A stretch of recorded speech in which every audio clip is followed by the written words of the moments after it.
Tunapoona kwamba kuna wararushwa, kuna mafisadi, kuna madikteta, ni kwa sababu ya makuzi yao. Wamekuzwa kimaadili? Na pia ni je, vijana hawa wamekuzwa kuwajibika? Lakini pia hawa vijana wamekuzwa kushirikiana? So ukiachana na familia, tunakuja katika education system.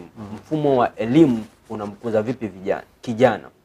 Ukiachana na mfumo wa elimu, tunakuja katika mfumo wa vyama vya siasa. Ningependa nizungumzie katika mfumo wa vyama vya siasa kwa sababu huu ndo mfumo muhimu sana, kwa sababu huu mfumo ndio unajua, kwa mujibu wa Katiba ya Jamhuri ya Muungano wa Tanzania ibara ya 67 kama sio 64, inasema kwamba mtu ili aweze kugombea nafasi yote katika chama cha siasa ni lazima awe mwanachama wa chama cha siasa.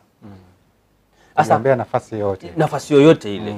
Kugombea udiwani lazima uwe mwanachama, kugombea uspika lazima uwe mwanachama, kugombea urais, kugombea ubunge, hata wale wa viti maalumu ni lazima wawe wanachama wa vyama vya siasa.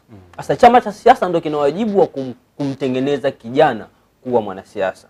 Kupitia Chama cha Mapinduzi, I can commend kwamba Chama cha Mapinduzi kimefanikiwa katika kuandaa vijana wao kushika nafasi mbalimbali za kisiasa. Kwa sababu wao wanaanza katika hatua ambayo jamii haimtambui kijana. Inaona kwamba huyu si kijana, ni mtoto. Wenyewe wanaita chipkizi.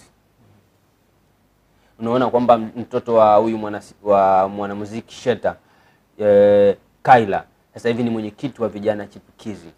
Katika umri ule under 18 tayari ni kiongozi wa kitaifa, anazunguka na kukutana na watoto wenzake. These people are going to grow na huyu Kaila mpaka Kaila anapofikisha miaka 24 kusema anaingia katika siasa za watu wazima. Hawa watu waliokuwa nao wataendelea kuwa supporters wake. Nakuja kuzungumzia kitu kimoja ambacho kinaitwa influence au uhamasishaji unatokana na nini katika masuala ya siasa. So anakuzwa kuwa chipukizi. Baada ya kukuzwa kuwa chipukizi, anakuja sasa anakuwa katika umoja wa vijana wa Chama cha Mapinduzi, UVCCM.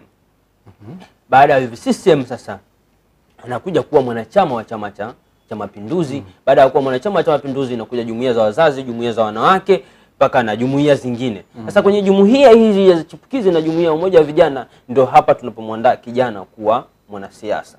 Naona kwamba pia hawa vijana wanakuwa kuwa wale, kwa bahati mbaya sasa wakati mwingine vijana hawa wanakuwa zaidi kuwa foot soldiers. Wachache wanaibuka kuwa political leaders. So hivi ndivyo namna ambavyo tunaweza tukamkuza kijana kuwa mwanachama